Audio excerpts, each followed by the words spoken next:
Well, a very good evening to everyone. And today I take the opportunity and privilege to throw a little light on OCB, which is Obsessive Compulsive Disorder. Now, why I have selected this topic? Because I definitely, being a teacher, come across a number of my candidates who indeed become victims, and obviously they suffer from OCD, which is Obsessive Compulsive Disorder. In today's session, I would like to discuss the causes, its effects, and what can be a requisite precaution and treatments which we can initiate.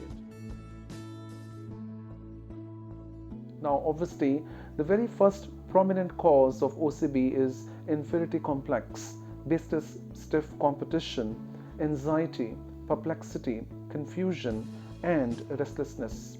Obviously, it causes a great deal of listlessness into our respective lives, and we indeed become quite exasperated. In due course of time, we also seen a lot of people who keep baseless expectations from themselves. Now, let me tell you, your body also has a certain proclivity and capacity to perform. And in case if you propel, you might sometimes give up or collapse. So it is definitely not appropriate. At the same time, we have also seen a number of people suffering from OCB, and they sometimes have got repetitive behavior, for instance, checking out certain things again and again, or sometimes they become much more attention seeking also, and at the same time they sometimes end up becoming a bit pessimistic also in approach. So that is the reason why I feel personally that OCB can impact your behavior and demeanor adversely. In case if it is not treated right on time, it can have its repercussions on your career in the long run also. Now, what are the impacts that we can witness in a day-to-day life? For instance, as people will get hyper anxious about certain things, sometimes they will feel more apprehensive, and sometimes they are always in a state of dilemma or get baffled in taking certain important decisions of life.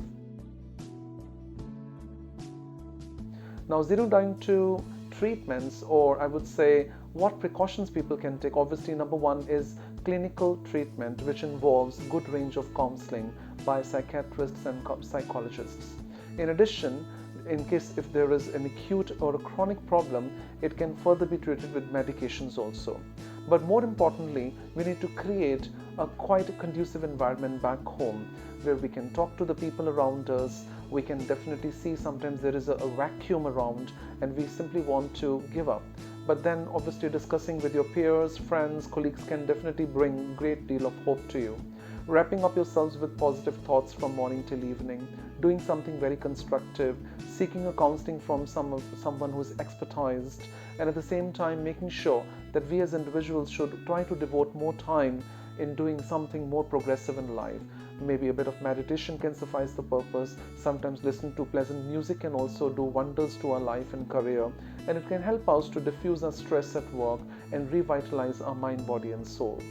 I really hope that in future, in case if you feel that you're apprehensive or you sometimes feel a bit flabbergasted about certain things, it's very important to approach the right people, get the guidance, and make always smart, propulsive, and dynamic decisions in your lifetime. I hope this really helps you all to stay absolutely robust, healthy, and you should always aim at having a strong immune system. Thank you so much, and a very pleasant time.